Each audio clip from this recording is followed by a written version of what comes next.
نبی اکرم صلی اللہ علیہ وسلم کا پاک فرمان ہے، جب نماز کے لیے اذان دی جاتی ہے تو آسمان کے دروازے کھول دیے جاتے ہیں اور دعائیں قبول کی جاتی ہیں۔ دوستو، یہ وقت غفلت کا نہیں ہوتا، اللہ سے دعائیں مانگ کر اپنے دنیا و آخرت کے مسائل حل کروانے کا وقت ہوتا ہے۔ نبی اکرم صلی اللہ علیہ وسلم نے فرمایا، اذان اور اقامت کے درمیانی وقفے میں کی جانے والی دعا رد نہیں ہوتی۔ دوستو، ہمیں چاہیے کہ اذان ہوتے ہی مسجد میں موجود ہوں اور اس وقفے میں دعا کریں، اور عورتیں محلے کی مسجد کی اذان کا جواب دے کر نماز پڑھنے سے پہلے کے وقفے میں دعا کریں۔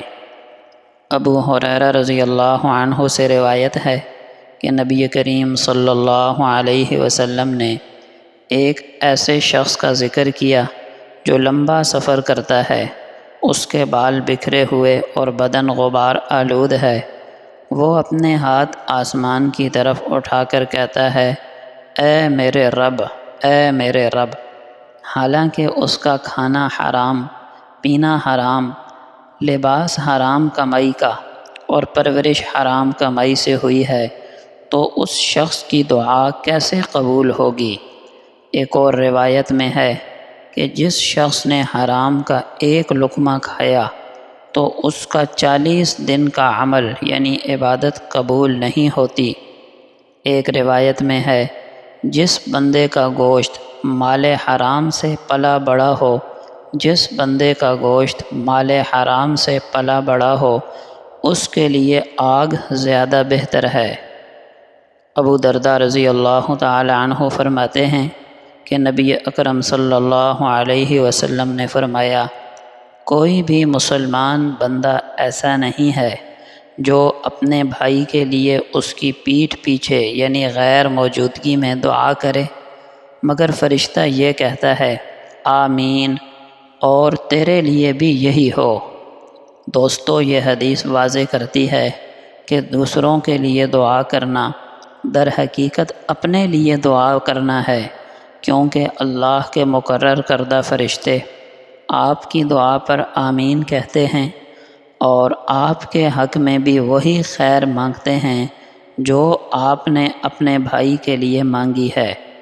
بخاری کتاب الایمان کی روایت ہے کہ ایک آدمی نے نبی کریم صلی اللہ علیہ وسلم سے پوچھا کہ کون سا اسلام بہتر ہے، یعنی اسلام کا کون سا عمل بہتر ہے؟